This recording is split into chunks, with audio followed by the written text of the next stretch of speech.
Hi guys, here we've got TECNO Spark 10 and let me show you how to perform a soft reset of this device. So basically all you have to do is tap on power button and hold it, so just keep tapping.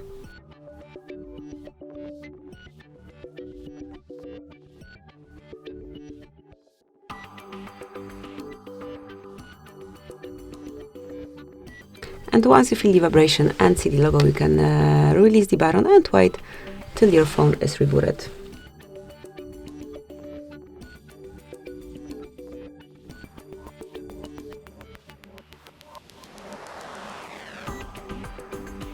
Now just draw an unlock pattern and you can use your device.